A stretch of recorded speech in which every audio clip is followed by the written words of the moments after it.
రోజు రోజుకి గోల్డ్ రేట్లు పెరుగుతున్నాయి. తాకట్లో ఉన్న బంగారానికి వడ్డీలు పెరుగుతున్నాయని టెన్షన్ పడుతున్నారా? కొమ్మూరి గోల్డ్ వచ్చాక ఆ టెన్షనే పోయింది. కొమ్మూరి గోల్డ్ ఒక్క సీన్ అని కాదు, అన్ని సీన్స్ బాగుంది. మూవీయే బాగుంది, బ్లాక్ బస్టర్ మూవీ.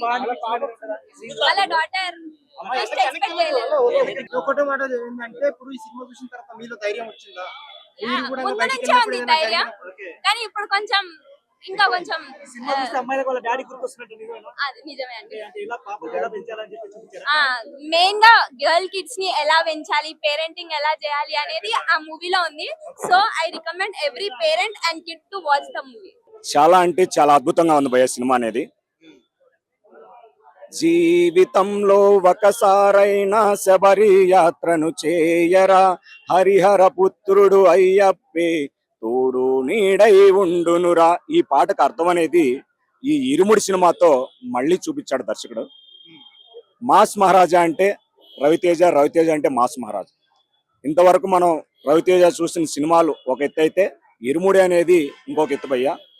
అంటే ఆ కాలంలో మహిషిని సంహరించడానికి అయ్యప్ప అవతారం ఎత్తితే నమ్ముకున్న భక్తులకి అయ్యప్ప నేను తోడుండాను, ఈ కాలంలో కూడా చెడును అంతరించడానికి మళ్ళీ కూడా పుడతాను అని చెప్పి ఈ సినిమా ద్వారా చూపించడం జరిగింది.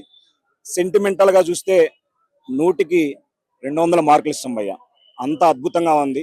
అయ్యప్ప భక్తులకైతే చాలా బాగా కనెక్ట్ అవుతుంది భయ్య. సినిమా చూస్తున్నంతసేపు ఆ బ్యాక్గ్రౌండ్ లో బీజిఎం ఏదైతే ఉందో ఎక్సలెంట్, అంతే పూనకాలు వచ్చేస్తాయి భయ్య.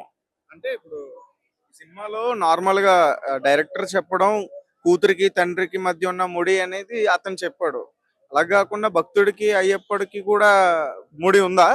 భక్తులకి అయ్యప్పకి ఎప్పటికీ విడదీయలేనటువంటి బంధం ఇరుముడి అంటే చాలా పవిత్రంగా భావిస్తాం భయ్య మేము. ఒక ముస్లిం సోదరుడు మక్కా వెళ్ళడానికి ఎలా ఇష్టపడతాడో, ఒక క్రైస్తవ సోదరుడు జెరూసలేం వెళ్ళడానికి ఎలా ఇష్టపడతాడో, అలాగే హిందూ ప్రతి సోదరుడు కూడా, ఇతర మతాల వాళ్ళని కించపరచట్లేదు భయ్య, హిందూ సోదరులు ప్రతి ఒక్కరు కూడా జీవితంలో ఒక్కసారైనా శబరయాత్ర చేయండి. ఆ ఫీలింగ్, ఆ భావన అనేది ఎలా ఉంటుందో నా మాటలు చెప్పడం కాదు భయ్య, మీరే అనుభవిస్తారు. అంత అద్భుతం అయ్యప్పకి భక్తుడికి ఉండేటువంటి అనుబంధం, దాన్నే ఇరుముడి అంటాం. మాకు బాగా కనెక్ట్ అవ్వడానికి నేను కూడా అయ్యప్ప భక్తుడినే. నేను 5 సంవత్సరాల నుంచి మాలేసుకుంటున్నాను. లాస్ట్ ఇయర్ అయితే నా పిల్లలు మా అమ్మగారితో కూడా శబరిమల యాత్ర చేయడం జరిగింది. అప్పుడు మా ఆవిడ కాల్ చేసినప్పుడు మా కొడుకు ఫోన్ ఇచ్చాను. ఎక్కడున్నావమ్మా అంటే మా కొడుకు ఒక మాట అన్నాడు, స్వర్గంలో ఉన్నానమ్మా అని చెప్పాడు. ఆ ఫీలింగ్ ఇప్పటికీ నేను లైఫ్ లో మర్చిపోలేను భయ్య. ఎందుకంటే శబరయాత్ర అంత పవిత్రంగా ఉంటుంది. ఈ సినిమాలో చూస్తే అయ్యప్ప భక్తులకి శబరయాత్ర చూపించడు భయ్య, కానీ సాంగ్స్ అనేది కొత్తాని కొబ్బరికాయ అయ్యప్పో, వెచ్చాని నెయ్యిని పోసి అయ్యప్పో, ఈ సాంగ్ ఉంటది భయ్య, చాలా అద్భుతంగా ఉంది. వీటన్నిటికంటే మించి మాకు బాగా ఇష్టమైన సాంగ్ మల్లెపూల పల్లకి బంగారు పల్లకి మణికంఠుడెక్కినాడు అందాల పల్లకి, మల్లెపూల పల్లకి బంగారు పల్లకి మణికంఠుడెక్కినాడు అందాల పల్లకి, మద గజవాహనుడెక్కినాడు పల్లకి, మహిషి మర్దనుడెక్కినాడు పల్లకి, హరిహర తనయుడు అందాల బాలుడు మణికంఠుడెక్కినాడు అందాల పల్లకి. ఈ పాట మేము భజనల్లో పాడుకుంటే మాకు ఎంత పూనకాలు వస్తాయో, సినిమాలో చూస్తున్నంతసేపు సినిమా బ్యాక్గ్రౌండ్ మొత్తం బీజిఎం మొత్తం అయ్యప్ప బీజిఎం భయ్య. అసలు కార్తీక మాసం గాన రిలీజ్ అయి ఉంటే భయ్య ఈ సినిమాకి గుడులు కట్టి హారతలు అంత అద్భుతంగా ఉండేది. గుళ్ళు అయిపోతుంది అంతే. ఇప్పుడు కూడా ఏం తక్కువ లేదు భయ్య. అంటే కొద్దిగా ప్రసాద్ ఐమాక్స్ కాబట్టి లోపల కొద్దిగా అలౌ చేయలేదు. అదే కనుక శ్రీరాములు వీటి థియేటర్లో అయితే హారతలు ఇచ్చి పూనకాలు లోడింగ్, అంటే మాస్ థియేటర్ అయితే మాస్ మహారాజా బయటకు వచ్చేస్తాడు భయ్య. అంత అద్భుతంగా ఉంది సినిమా అనేది. ఈ రోజంతా నలుపు రంగు అంటే అయ్యప్పకి ఇష్టమైన రంగు నలుపు రంగు. అందుకోసం అని చెప్పి మేము కూడా అయ్యప్ప భక్తులం కాబట్టి ఆటోమేటిక్ గా నలుపు రంగులో రావడం జరిగింది. Thank you so much. Swami శరణమయ్యప్ప. ఎమోషన్ బాగుంది. అంటే ఒక తండ్రిని అఫెక్షన్ ఉంటుంది, కూతురు మీద బిడ్డల మీద తండ్రులకు అఫెక్షన్ ఉంటుంది. కానీ ఈ సినిమా చూసిన తర్వాత బిడ్డకు ఎప్పుడు కూడా ఒక తండ్రి భయంతో పెంచకూడదు. ఆడపిల్లలకు మరీ అసలు ధైర్యంతో, నువ్వు ధైర్యంగా వెళ్ళిరామ్మా, సమాజం ఇలా ఉంది అని చెప్పాలి. అమ్మాయి భయపడి చెప్పలేకపోయింది. కానీ ఒక అమ్మాయి గాయత్రి అనే అమ్మాయి సినిమాలో క్యారెక్టర్ భయపడి చెప్పలేకపోయింది. తండ్రి అలా పెంచాడు. కానీ అదే రవితేజ గారి కూతుర్ని అలా పెంచలేదు. నిజం నేను చెప్తా అనింది, చచ్చిపోయినా పర్లేదు నేను నిజం చెప్తా అనింది. అలా పెంచాలి కూతుర్ని ధైర్యంగా. అసలు సూపర్ వర్కౌట్ అండి. ఆయన ఎంచుకున్న కథే బ్లాక్ బస్టర్ అండి. అసలు ఎంత బాగా చేశాడంటే ఈ సినిమాలో రవితేజ గారు ఇలా చేస్తాడని మేము ఎక్స్పెక్ట్ చేయట్లేదు. సూపర్ అండి. ఒక తండ్రిగా క్యారెక్టర్ అదిరిపోయింది. ఆయన ఎంచుకున్న కథ, ఆ డైరెక్టర్ కి అసలు 100 మార్కులు ఇవ్వచ్చు. మ్యూజిక్ అదిరిపోయింది. స్టోరీ పాతదే కానీ సన్నివేశాలు కొత్తగా ఉన్నాయి. స్టోరీ పాతదే కానీ మళ్ళీ తల్లిదండ్రులు ఎప్పుడు కొత్తగానే ఉంటుందండి. ఒక తండ్రి బిడ్డల మీద, ఆడబిడ్డల మీద తీసే కథ ఎప్పుడు కొత్తగానే ఉంటుంది కదా. మ్యూజిక్ అదిరిపోయిందండి. ఆయన జీవప్రకాష్ గారు చాలా యాడ్సప్ అండి. మా రవితేజ గారికి మంచి, ఈ రవితేజ గారు సినిమాలు ఒక ఫైట్లు ఉంటాయి, కామెడీ ఉంటుందని ఎక్కువ వెళ్తారు కానీ ఆ డైరెక్షన్ చాలా బాగుంది. స్వామియే శరణమయ్యప్ప సినిమా మాత్రం ఇడుముడి సినిమా అంటే ఇడుముడి సినిమా. ముందుగా డైరెక్టర్ హ్యాట్సాప్ చెప్పాలి. సూపర్ తీసిన సినిమా. డైరెక్టర్ మాత్రం ఇచ్చి పడేసాడు. నిజంగా చెప్తున్న సినిమా పెద్ద బ్లాక్ బస్టర్ అవుతుంది. రవితేజ కెరియర్ లో ఇది ఒక బిగ్గెస్ట్ మూవీ అని చెప్పొచ్చు. ఒక విక్రమార్కుడు చూసినాం, ఒక కిక్కు చూసినాం, ఒక బల్బు చూసినాం. అలాంటి సినిమాలు డిఫరెంట్ గా చూసినాం. ఇది ఒక ఇడుముడితో ఒక డిఫరెంట్ గా వచ్చిన రవితేజ గారు మంచి కథ అయితే ఎన్నుకున్నాడు. మంచి కథ తీసుకొచ్చిన డైరెక్టర్ గారు. ఇది ఒక డిఫరెంట్ సినిమా అని చెప్పొచ్చు.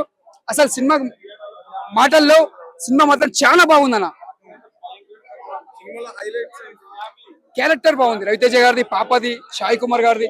అంటే కథ ఒక పాప మీద వెళ్ళిపోతుంది. ఒక డిఫరెంట్ యాంగిల్ తీసుకుపోయిండు. ఒక ఇడుముడి టైటిల్ ఏందో టైటిల్ దగ్గర సినిమా తీసుకుపోయిండు. ముందుగా యాడ్సాప్ చెప్పాలి ఇలాంటి సినిమా తీసిన డైరెక్టర్ గారికి. అసలు ఇలాంటి సినిమా మళ్ళీ వస్తుందో తెలియదు రవితేజ కెరియర్ లో. అంత మంచి సినిమా తీసిన రవితేజ గారు. లాస్ట్ సీన్ లో మాత్రం ఏడిపించేసింది పాప. అంటే ఆ సీన్ చూస్తే ప్రతి ఒక్కరు ఏడ్చేస్తారు. ఆ డిఫరెంట్ గా యాంగిల్ చూపించిండు. మాటల్లో సినిమా మాత్రం వస్తే మాత్రం మొత్తం డాన్స్ చేయాలి. థియేటర్ మొత్తం అందరు డాన్స్ చేస్తారు. అంటే మామూలుగా అయ్యప్ప స్వామి పూజ అయినప్పుడు ఎట్లా చేస్తారు అందరూ, ఆ క్రేజ్ 100%. మనం పూజలు చేసి ఎలా అనిపిస్తుందో అలా అనిపించింది. ఒకటే చెప్తున్నానా, టైటిల్ కి ముందుగా దండం పెట్టొచ్చు. సినిమా మాత్రం బ్లాక్ బస్టర్. రవాణా సినిమా మాత్రం సూపర్ బ్లాక్ బస్టర్. దాన్ని రవితేజ మూవీస్ అన్నిటితో కంపేర్ చేసుకుంటే ఇది మాత్రం హిట్ మాత్రమే, బ్లాక్ బస్టర్. దానికి చెప్పడానికి ఏం లేదు అసలు. అందరికెళ్ళి ఐసు బ్లాక్ బస్టర్. ఇది మాత్రం మ్యాక్స్ 90% ఇది బ్లాక్ బస్టర్. రవితేజకి హిట్ కొట్టేసిండు. దీంట్లో కామెడీ లేదు, ఓన్లీ వైలెన్స్. మాలలో ఉన్నప్పుడు ఎట్లుంటాడు అట్లే ఉంటాడు, బయట ఉన్నప్పుడు మాత్రం వైలెన్స్ పీక్స్. సెంటిమెంట్ ఆ డైరెక్టర్ నాకు తెలియదు, నేను చూడలేదు డైరెక్టర్ దాని మాత్రం కంబ్యాక్ మాత్రం. డైరెక్టర్ మాత్రం ఇక ఫ్యూచర్ ఉంది పక్క. ఇక రవితేజ కంబ్యాక్ బ్లాక్ బస్టర్ అంతే. నాకు అసలు నేను ఇప్పటివరకు చూసే సినిమా ఐస్ నుంచి సిచ్యువేషన్ పక్కన చూస్తే అందరు అవుట్ మామూలుగా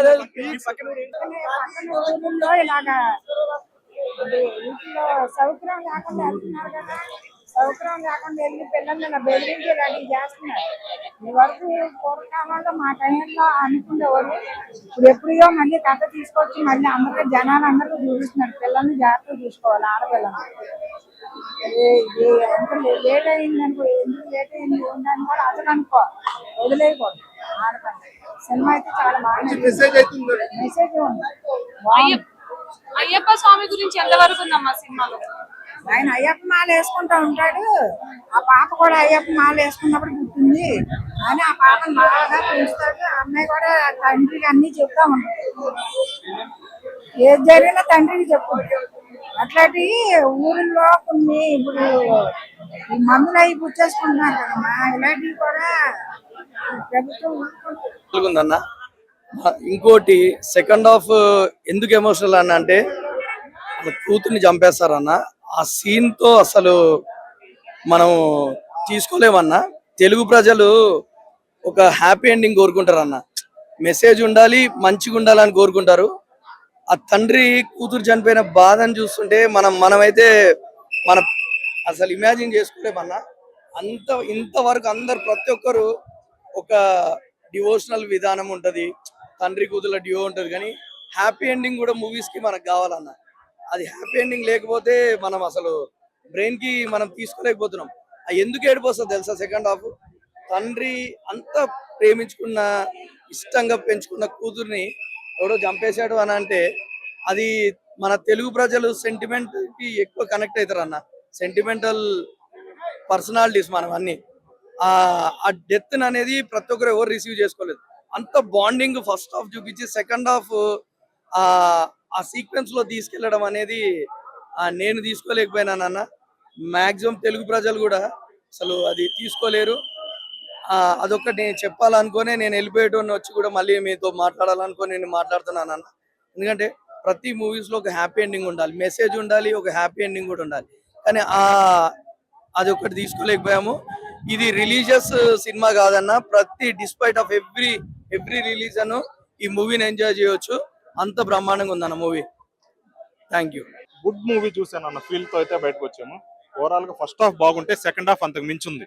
ముఖ్యంగా సెకండ్ హాఫ్ లో వచ్చే ట్విస్టులు ప్రేక్షకులను కట్టిపడేస్తాయని చెప్పొచ్చు. అంటే నెక్స్ట్ ఏం జరుగుతుందనే క్యూరియాసిటీ ప్రేక్షకుల్లో బాగా కలిగించడంలో డైరెక్టర్ సక్సెస్ అయ్యాడు అనిపించింది. రవితేజ పర్ఫార్మెన్స్ బాగుంది, వాళ్ళ తండ్రి కూతుర్ల మధ్య వచ్చే సీన్స్, ఎమోషనల్ సీన్స్ బాగున్నాయి, చాలా బాగున్నాయి అనిపించింది. ఓవరాల్ గా సూపర్ హిట్ ఫిల్మ్ చూసానన్న ఫీల్ అయితే కలిగింది.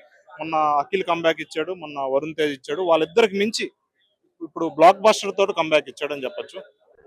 మస్ట్ అండ్ షుడ్ వాచ్, అందరు చూడదగ్గ సినిమానే ఇది. ఎవరు కూడా డిసప్పాయింట్ చేయలేదు అనిపించింది. బ్యాక్ రావటం కూడా ఒక బ్లాక్ బస్టర్ తో రావటం చాలా హ్యాపీగా అనిపించింది సినిమా.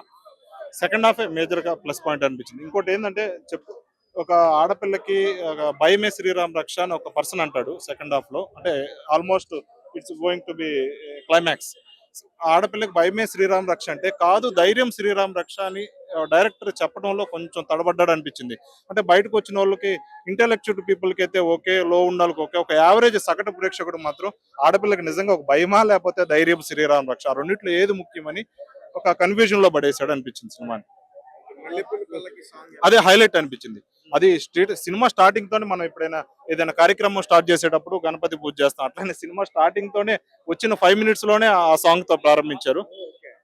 మళ్ళీ సెకండ్ హాఫ్ లో కూడా అదే సాంగ్ మళ్ళీ డీజే అని పెట్టి మళ్ళీ రీక్రియేట్ చేయడం, మళ్ళీ 2 సార్లు చూపించడం చాలా బాగుంది అనిపించింది.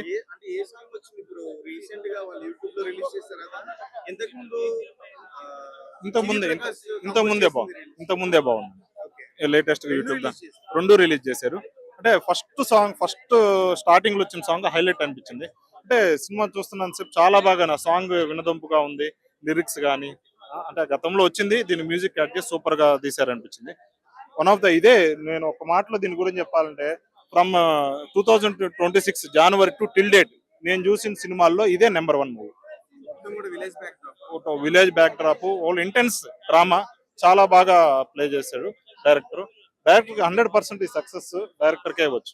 రవితేజ కన్నా కానీ డైరెక్టర్ కి ఇవ్వటం అంటే బాగుంది. అంటే ఈ సినిమాలో ఒక మాటలు ఏంటంటే, రవితేజ కాకపోతే ఇంకెవరైనా సరే ఇది హిట్ అయ్యేది. అంటే డైరెక్టర్ మ్యాటర్స్. శివ నిర్వాణ ఇటువంటివి కూడా తీయగలుగుతాడా అంటే, మనకి ఒక రాక్షసుడు చూసేటప్పుడు ఎలా ఫీల్, థ్రిల్లర్ ఫస్ట్ హాఫ్ లో ఒక డీసెంట్ గా ఎట్లా కొనసాగించాడు, సెకండ్ హాఫ్ కి వచ్చేసరికి ఒక థ్రిల్లింగ్ మూమెంట్ గా సినిమా ముగించడం అనేది. ఉన్నాయి ట్విస్ట్లు ఉన్నాయి. ఇప్పుడు ఏదొకటి పాయింట్ గురించి మాట్లాడినా కానీ ట్విస్ట్ ఎక్కడ కొంచెం హింట్ ఇచ్చినట్టు ఉండిద్ది. కాబట్టి ఇప్పుడు అందుకే ఒక పర్సన్ శ్రీరామ్ రక్ష అన్నాడని అంటే ఏది చెప్పాలనుకున్నా సరే ట్విస్ట్ రివీల్ అయింది. నిన్న ఎందుకైతే ప్రీమియర్స్ డైరెక్టర్ వాళ్ళ మూవీ టీం వేయలేదో ఇప్పుడు అర్థమైపోయింది. నిన్న ఏసీ ఎవరో ఒకరు ఏదో సోషల్ మీడియాలో ఏదో ఒకటి అంటే ఫస్ట్ రోజు వచ్చే ఇంపాక్ట్ పోయింది చెప్పేస్తారని కొంచెం తడబడి భయపడి వెనక్కి అయ్యాడు. ఎందుకైతే వెనక్కి వెళ్ళాడో అది నిజం అనిపిస్తుంది. 100% మంచి నిర్ణయమే తీసుకున్నాడు. ఈ రోజు డే 1 హ్యూజ్ ప్రాఫిటబుల్ మూవీగా ఈ రోజు డే 1 కలెక్షన్స్ కూడా హైలో ఉండే అవకాశం ఉంది. ఓవరాల్ గా ఇది హిట్ కాదు, సూపర్ హిట్ కాదు, blockbuster film. After Krack Dhamaka కూడా ఏదో ఆడిందంటే ఆడింది, క్రాక్ మించి సినిమా ఇది అవుతుంది. 100% బ్లాక్ బస్టర్ తో ముగించబోతుంది సినిమా. హ్యాపీ. క్రాక్ మించి కలెక్షన్స్ వస్తాయి. ఓవరాల్ గా హైప్, మీరు హై ఎక్స్పెక్టేషన్స్ తోనే పోండి, లోతో పోబాకండి. మీరు ఎంత ఎక్స్పెక్టేషన్స్ తో పోయినా కానీ మిమ్మల్ని ఎక్కడ డిసప్పాయింట్ చేయడు, గ్యారంటీ.